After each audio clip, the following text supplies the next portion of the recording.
So Bear's been with us over 100 days. He was a transfer from Tulsa, I believe. He came in a crate and didn't want to come out of the crate, and he had a slip lead tied around his neck and no collar, which that was a little bit strange. But once he calmed down enough to interact with us in a safe manner, we found out why. He probably never wore a collar before.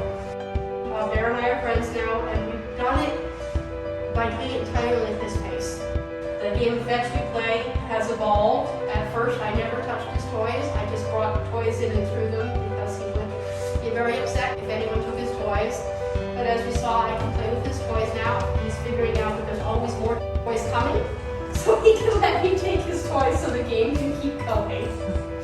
He's still learning to walk on a leash. It took a while for him to accept me touching his collar and then clipping the leash on and off. We hope to get him comfortable enough to walk on a leash, but his perfect spot would be someplace where he could just be a dog and be in a safe, fenced area. Have a great porch to hang out with a big basket of toys, and someone to brush out his coat. I think it would be very challenging to keep Bear indoors.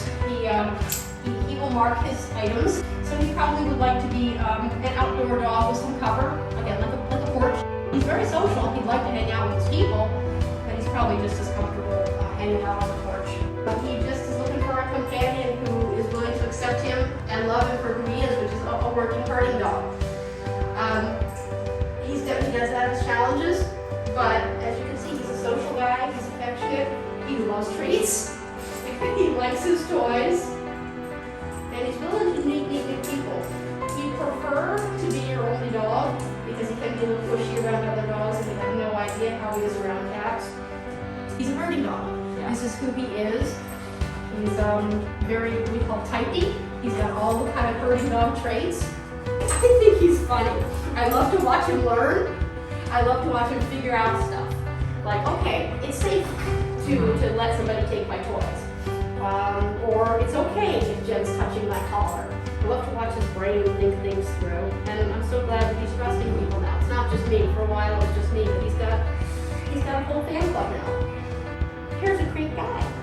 Just understand that it took literally months to help him after the trauma of whatever he was through. His person died, and then he flew here in a plane after probably never being in a car in his life. So it was a deeply traumatic time for him, but he's really come an amazingly long way. He's a pretty cool guy. Bear.